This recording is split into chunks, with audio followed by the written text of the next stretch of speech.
Coming up on this episode of 101 Sports. Controversy continues to surround South Beach. Kevin Ware returns to the hardwood, and Nick Saban may or may not be a Longhorn next season. Plus, we preview what promises to be a great college basketball season and our NBA experts race against the clock. All that and so much more, and it all starts right now.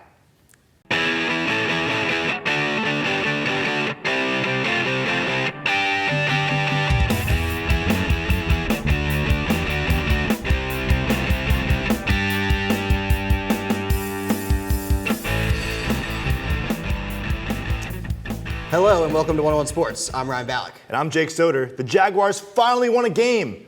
It's a shame no one in Jacksonville actually watched it happen. Here are your starting five. A dark cloud of controversy continues to hang low over the Sunshine State after another tumultuous week for the Miami Dolphins. Suspended lineman Richie Incognito gave an exclusive interview to Fox Sports' Jay Glazer in which he defends his actions by saying the words he spoke were coming from a place of love. And that's just how he and Martin interacted.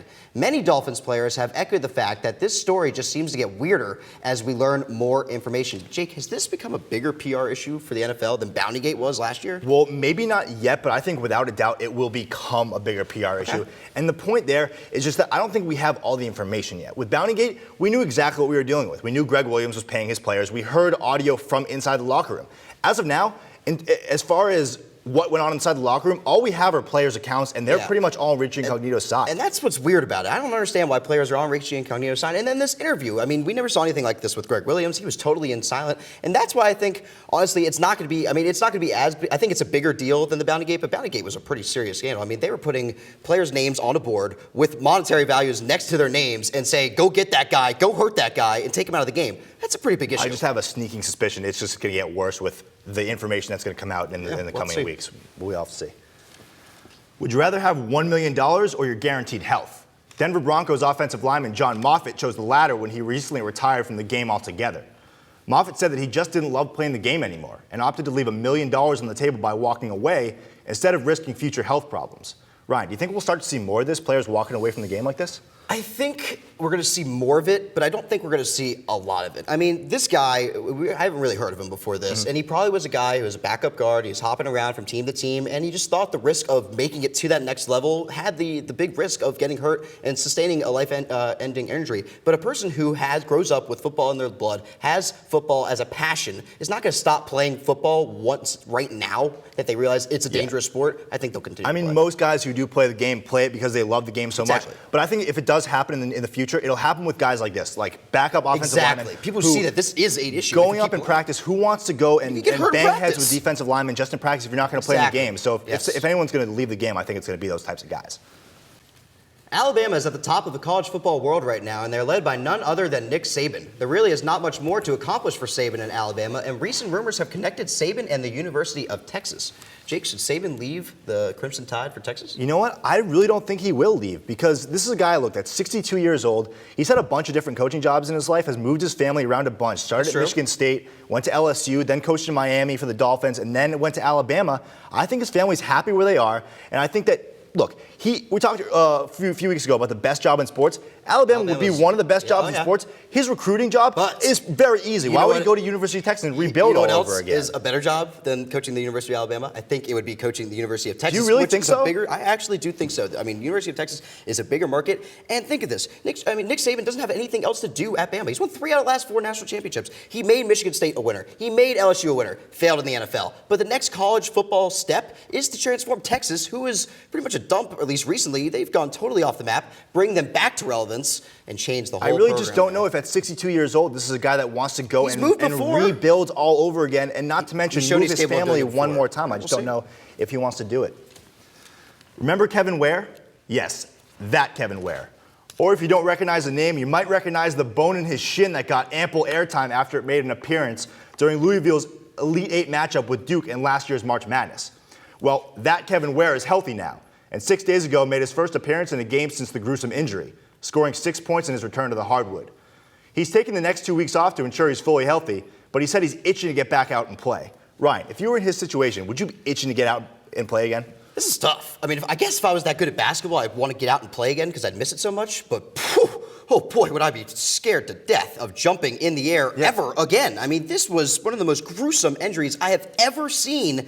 and he's going to go back, 4 months later, and he's already played? I just think it's incredible that he's already come back this early. Yeah, I mean, we were talking about earlier, guys who have come back from ACL injuries, took almost a year. Tommy John surgery. Tommy John, that kind of thing. So simple. This guy's shin literally came out of his leg. We all saw it. 6 inches out of body. But for me, look, it's really up to Kevin Ware. None of us have ever dealt with anything like this, so if he feels he's healthy enough to go play again, I think by all means, go ahead. I guess. Yeah.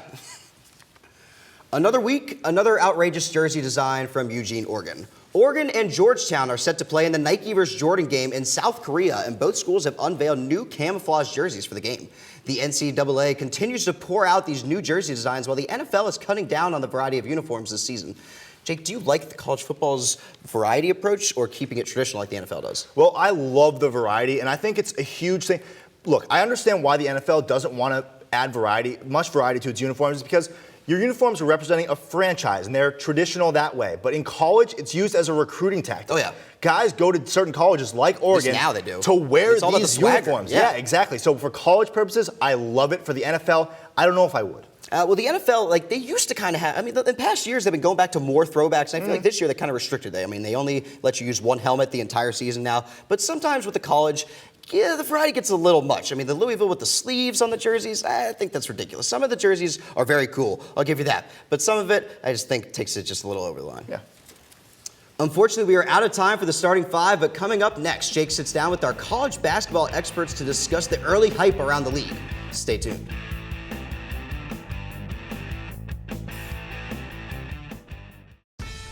Now it's time for This Week in Bad Stats. Bad stats? Horrible stats. Here goes. 132. That's how many batters struck out 4 times in one game last season. Wow, very good. Here's a tough one, though. 3 and 4. No idea. That's how many kids witness bullying. 3 out of 4. That's not a good stat. No, it's not, but it can change. Kids want to help, but they don't know how. Visit stopbullying.gov and give them the tools they need to help prevent bullying. There are plenty of safe ways kids can help at stopbullying.gov.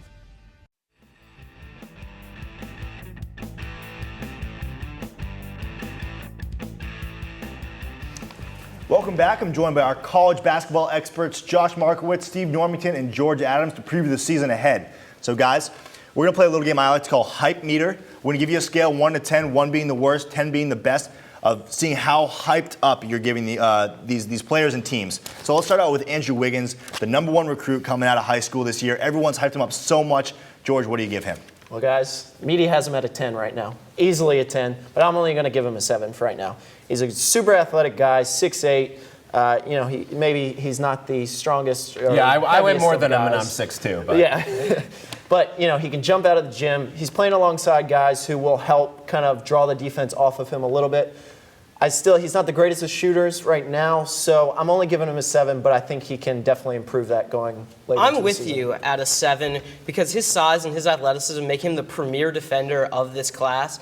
And also, he can get to the rim at will. His shooting will improve because he's a reclass from the class of 2014. He's only going to get better. I liked what I saw in his three-point shooting the first game, actually, but Bill Self summed it up best when he said, look, this guy can average 20 and 10, and he's not going to live up to the hype. When you're labeled as the Canadian Michael Jordan, things can only go down. That's why I'm going to give him a 4. Yeah, well, time will tell throughout the course of this season. It's going to be very difficult, to say the least, to live up to those expectations. Let's talk about the ACC. A little bit of a new look in the ACC this year. We got three new teams, Notre Dame, Pitt, and Syracuse all joining this year, Louisville next year. But as for this year, Josh, where do you have the ACC? I've got it at an 8. Duke, I think, is really the only legitimate championship contender here with Jabari Parker, but they lack rebounding. UNC's got their issues with P.J. Harrison and Leslie McDonald, C.J. Fair leading Syracuse, but the bottom of the conference is weak with teams like Virginia Tech and Clemson. That's why I'm only giving the 8. I actually like some of those surprise teams at the bottom of the conference. Georgia Tech, NC State, maybe throw a Pitt in there. I like what I see from that, but anytime you can go out and establish yourself as clearly the premier basketball conference in the country for years to come, that's a positive thing. I'm going to go up really high here, give them a 10. I'm in between you guys. I'm at a 9. Josh, I agree with you. I think Duke really is the only title contender, but I do like the depth of this conference. 5 teams in the top 25 to start. So I'm giving them a 9. Yes, not great at top, but still good depth. Well, let's move from the ACC to the Big Ten, and in particular, the Michigan Wolverines. Regular season Big Ten champs last year. A lot of people wondering whether or not they can repeat this year and have as good of a season as they did last year. So, Steve, where do you have them? Who would think that fans in Ann Arbor would be looking forward to Michigan basketball over Michigan football? Brady Hoke obviously hasn't lived up to his job. But look, you're losing about 30% of your offense from an All-American that you lost and then a future first-round pick. That's something that's going to be very difficult to overcome. Mitch McGary isn't even going to play right now with his back injury. I just don't see how coach is going to be able to put these pieces together. I'm with Steve. I'm at a 3. They lost 40% of their scoring and 60% of their assists between Trey Burke and Tim Hardaway Jr. They're not going to be able to repeat their most efficient offense in the nation last year. I'm going to be a little more optimistic than you guys. I'm going to give them a 6. Right now, yes, they're not looking great. Mitch McGary's out. But looking ahead, I think they will develop in the season. Derek Walton, their new point guard, I think will be able to develop a decent game. And if McGary can come back and get healthy, then I think they'll be all right. We saw Levert really step up in that first game. They need to be able to create shots for other people, though, with Walton, because Stauska's catch-and-shoot jumper. Yeah. Well, they have a very difficult task this year with Michigan State and Ohio State, 2 of the premier teams in that conference. So we can see how they do. Let's focus a little bit closer to home here. Let's talk about the Elon Phoenix basketball team. A lot of hype with this team this year, a lot of great freshmen as well as that core group of guys who are all seniors now. So what are the chances that Elon goes dancing this year? Guys, I really want to give them a 10, but I'm only going to give them a 9. I'm really excited about this team. Looking at it, the depth of this team seems to be really there, especially when guys like Jack Eisenbarger and Agosa Edewani can get back and get healthy. Tanner Sampson, who has been lighting it up in the first 2 games, could possibly be coming off the bench later in the season when Jack Eisenbarger gets healthy. So I'm really big. Davidson hasn't looked great. They're really the only other contender in the SoCon. So I'm really big on Elon so far this year. I love Elon as much as the next guy, but Davidson, come on. They've won the conference 2 times in a row. They lost a lot of guys. They lost a lot of guys. No, but you're bringing Cohen. back Damon Brooks. The guy was a SoCon Player of the Year. He was the tournament MVP last year. He can clearly dominate Elon's big guys inside. You think Troutman's going to be able to take him? No way. But a lot of that was due to Jake Cohen being able to take away some of the pressure And Nick from Cochran hitting Brooks. 49% of his threes. I'm at a 7 for Elon. All 5 starters coming back, obviously. What I like is that they're trying to test themselves with the schedule, play teams like Duke, Georgetown, and Colorado. Tanner Sampson and Jack Eisenbarger do need to improve their field goal percentages, though, for Elon to make a big run. Well, I think we can all be extremely optimistic about this team this year. It would be incredible to see them go dancing and make it to the tournament. We're going to take a short break, but next, Ryan hosts our NBA experts for our first shot clock segment of the year. Don't look at me. Your hair's a bit frizzy today. Aww. You should pick that up. Every day, kids witness bullying. Poor you. They want to help, but don't know how. Teach your kids how to be more than a bystander. Visit stopbullying.gov.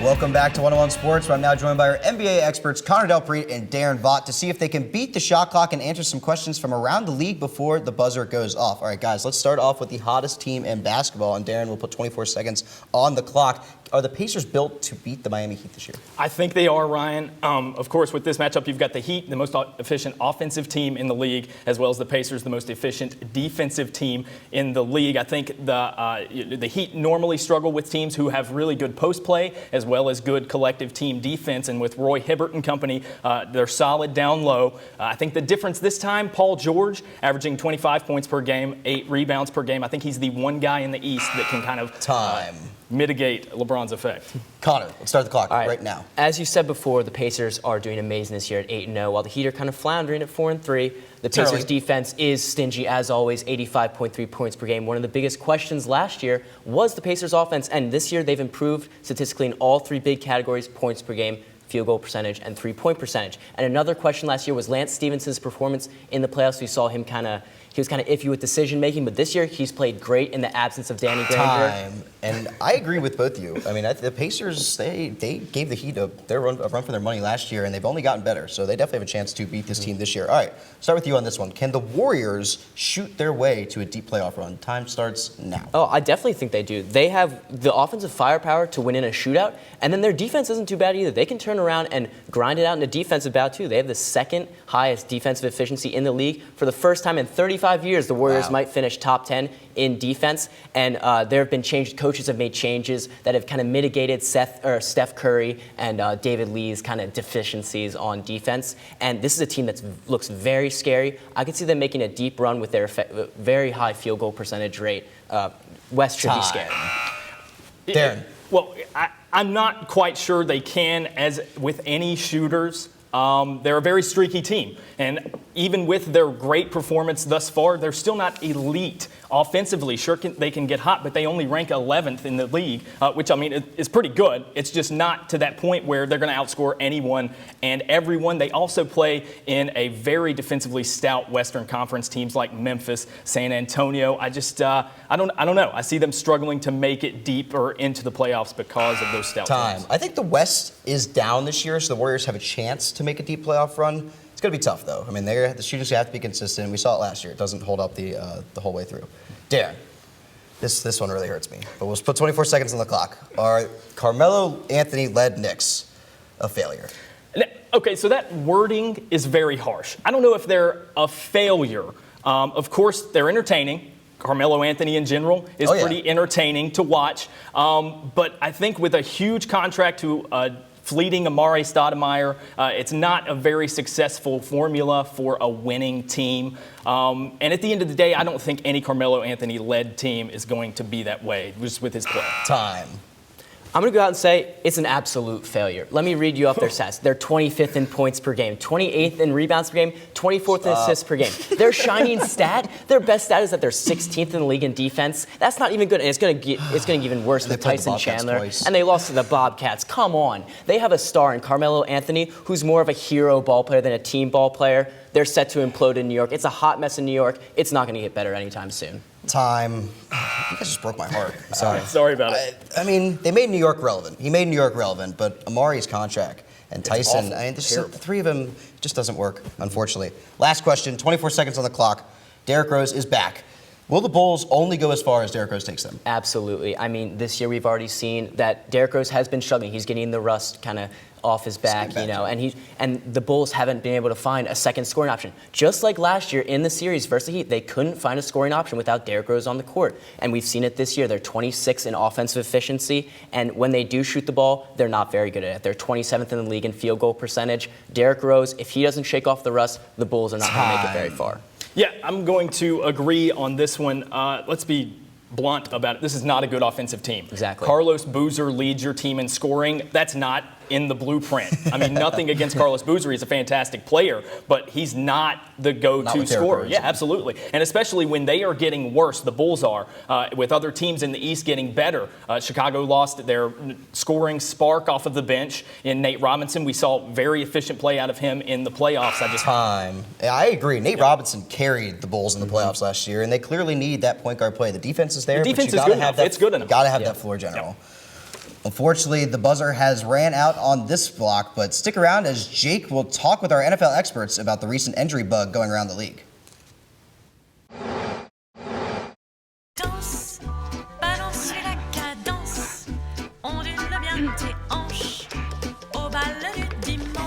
You didn't give up on sex. Don't give up on birth control either. There are more methods than you think. Find yours at bedsider.org.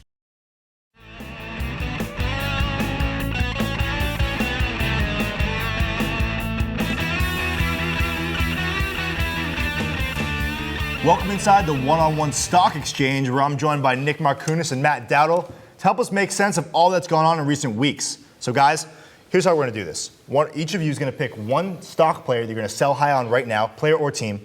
You're going to pick one blue chip player or team that's going to be great the rest of the season, and one high risk, high reward player or team. Nick, we're going to start with you. Who's you selling high on right now? We're going to get rid of Dallas right now. They're in a first place, so you might be able to get a nice price for them sitting in that terrible NFC East. But this defense couldn't stop a nosebleed. Get rid of this team. They lost Sean Lee on top of not DeMarcus Ware being out. Their 24th ranked defense is probably only going to go down. Add to that, you have Dallas's and their diva antics with Des Bryant. And now, recently today, it reports Jerry Jones saying he's not going to switch up the coaching staff. Means he is going to switch up the coaching staff. You want out of this stock. All right, Matt, who are you selling high on right now? All right, I'm going to narrow it down from a team to a player. I'm going to go with Colin Kaepernick. Numbers-wise this season, he has 9 touchdowns in 9 games throwing, and that's just unacceptable. Before the season started, people were saying that we were going to have a battle between him and Russell Wilson, similar possibly to that of Manning and Brady, and clearly that hasn't been the case. Not close. Aside from Week 1 when he beat Green Bay, he hasn't won anything that's remotely close to a contender. He lost to Indy, he lost to Seattle, and he lost to Carolina. And you know what? I see that trend happening throughout the rest of the season. They may make wild card. They probably will, considering the rest of the NFC. But the first time they play a big game or a big team, they're in and out that quick. Let's move on to your blue chip guys who are to be great, player or team that's going to be great for the rest of the season. Nick, who do you got? We're going to hold on Megatron. You want to Really? hang on to Calvin Johnson. The guy's just, yeah. You think? You surprised? Shocker, right? Yeah, I mean, all he does is produce. I mean, the man's a monster. 53 receptions, over 900 yards, 9 TDs. He single-handedly kept them in the game against Dallas for that last second drive. It's absurd. He's just the man's a freak of nature. You want to hold on to this guy and keep him as one of your stocks to hold on to the rest of the season. I think if you're a financial person, that's probably one of the safest picks you could have. But I'm going to go for a full team here and go with New Orleans. And the last 3.5 seasons, they're 39-18. This season, 7-2. And I love it. They actually can play defense now. And last game against Dallas, who you just mentioned, their giant hole of a defense, they almost had 200-yard rushers, which for them is unheard of. They had 3 rushing touchdowns, which is great. Marcus Colston, he played the game and actually got a catch or 2, let alone over 100 yards. I mean, it was great in their defense. 5th in points against. If there's a blue chip, stock I'm going with for the rest of the year, it's New Orleans Saints. They're going to get to the playoffs, play it out well, and I think I'm pretty safe picking them. Yeah, and we talked about Dallas Cowboys a few minutes ago, how they couldn't stop a nosebleed. Rob Ryan moves from the Cowboys to the Saints, and they are just playing so well on defense right now. Let's move on to your high-risk, high-reward guys. Who do you got? For me, it's got to be Andre the Giant Brown, back from injury finally. And it looks like there's maybe some stability with the Giants' run game. A little bit of risk. I mean, the guy's broke his leg twice and just had 30 rushes attempts last game. And there's not the Giants historically have not been able to keep the running backs healthy. You look back at Ahmad Bradshaw, David Wilson, Brandon Jacobs have all been hurt throughout their careers. So as Andre as well, we'll see if he can keep this production up. But I mean, with Eli and his inconsistency, throwing 16 interceptions through the first 9 games or whatever, you need someone who can run the ball, and he's got the chance to get the job done for him. Exactly. I like what you said there. And if Brown can run well, that's great for them. They're on a 3-game win streak, so hopefully they make some holes for him, but there's definitely the risk. My pick is the Indianapolis Colts. And I know last week I put them as number 3 in my power rankings, but my issue with them is they need to quit playing down to lower competition. This week again, they lost to St. Louis. You can't have, and they didn't just lose, they got crushed. It was probably one of the lowest points in Andrew Luck's career, and you can't have that. When you beat a team like Seattle and San Francisco and Denver, you can't lose these games. I'm not saying they're not going to make the playoffs. They got a favorable schedule coming up. They're going to make the playoffs. They're going to be a high seed. But then they have to play up to the competition. I don't want to see them lose out if they have a number 2 or number 3 seed to some wild card team. Absolutely. They have to win, and I want to see them make it to the Super Bowl. They can. They've beaten that level of talent. Just play that way every week. Yeah, well, you're right. The teams that do make it far in the playoffs have got to be able to play up to a high level every single week. You're absolutely right. We need to step away, but come on back as Ryan sits down with our college football experts as we near the end of the season. Stay tuned. It's no fairy tale that the right fit means everything, especially when it comes to car seats. Always choose one that's the right fit for your child's age and size. That does make a difference. To find out more, visit safercar.gov/therightseat.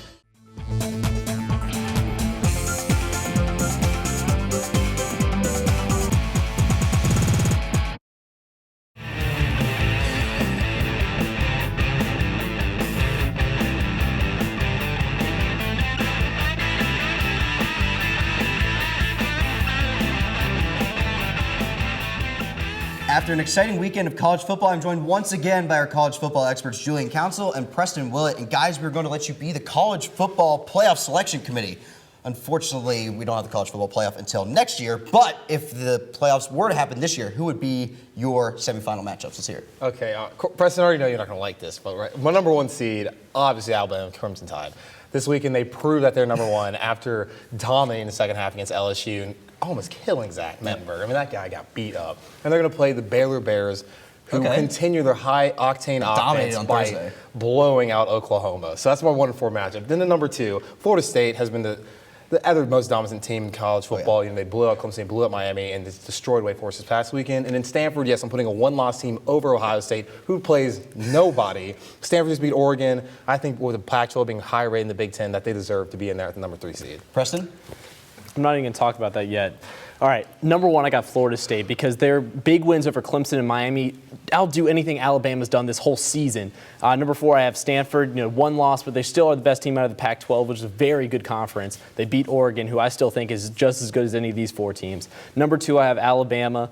Obviously you got to go Roll Tide somewhere in the top 4. Unfortunately, we can't get rid of them yet. Number 3, I got Ohio State and Braxton Miller.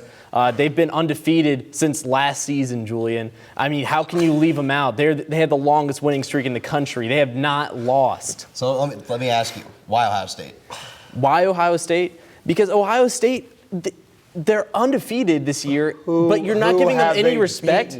They don't deserve respect. You're going to put Stanford in there with 1 loss ahead of them? Wisconsin and Northwestern, who's lost So you're telling me that Baylor has 5. better wins this year? Baylor just beat Oklahoma. They're going to get to play Texas. Baylor has Texas the 96th strength of schedule in the country. They're going to play Julian, Texas Tech. They're going to play TCU. Ohio State, the next best team they're going to play is going to be either Julian, the winner look at Nebraska and Michigan State. Look at the statistics. They have the 96th strength of schedule in the country. It's the eye test, Preston. It's the eye test. Clearly, I've seen the light, Julian. I've seen the light. Ohio State, man. I think after 2 seasons, I think Ohio State actually deserves at least a top 4 spot. At least they deserve for this something. Year.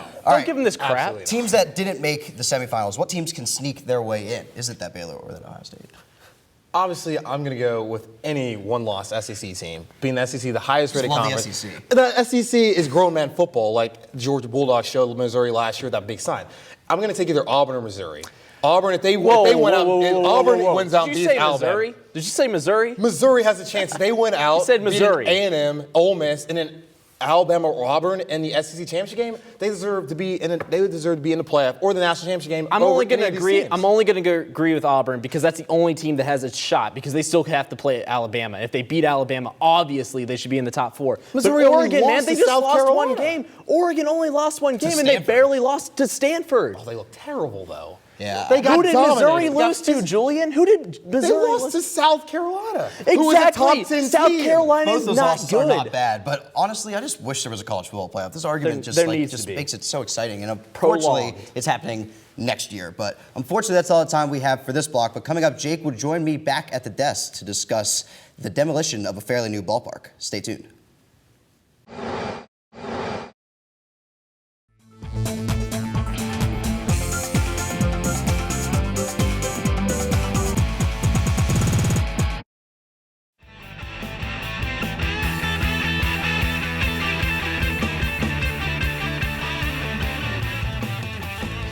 Turner Field is a gorgeous, state-of-the-art baseball stadium located right in the heart of downtown Atlanta, and it's been the home of a lot of very successful Atlanta Braves teams for the past 17 years. However, Turner Field will only be home for the Braves for the next 3 years.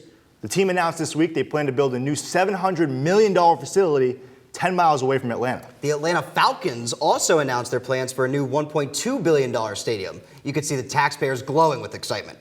This is not just a U.S. trend, as countries across the globe are spending billions of dollars on new immaculate arenas for events that sometimes last only a few weeks. So, Jake, my question to you, do we spend too much money as a society on sports? Well, do we spend too much money on sports? Yeah, probably. We like it. But look, yeah, we love it. And look, sports is one of the biggest, one of the biggest entertainment industries, if not one of the biggest industries, period, in the country. So if we're going to spend a lot of money on anything, why not have it be sports? Sporting events have multi-million amounts of viewers every time. Like true. Every game. You said it. Like the biggest events, the Super Bowl, the Olympics, they get tons and tons of viewers, and no other event on television really gets that large of a group of people to watch an event. So if you're going to pay all that money for something like that, I guess you better make it worth it. However, Turner Field is a beautiful ballpark, only around for 17 years. Yeah. I think it's crazy that they're getting rid of this. And the Georgia Dome. I mean, Georgia Dome's obviously seen some problems over the last few years, but these are two pretty historic, at least growing up for us. Being a kid from the South, I mean, these two things going down are huge. And it brings up something like the Olympics, too, where they spend billions and billions of dollars to create monuments and stadiums that are only going to be used for they're landmarks. 2 weeks, but then they're there for, and then they don't get used forever. They just sit there. Like, what's the point, you know? Yeah, I guess. You do make a point. Yeah. That's all the time we've got, but if you missed anything or just want to watch it all again, check out our YouTube page at youtube.com/101sports. And be sure to like us on Facebook and follow us on Twitter at 101sports. For all of our producers and crew here at the show, we'll see you next week, and as always, whose side are you on?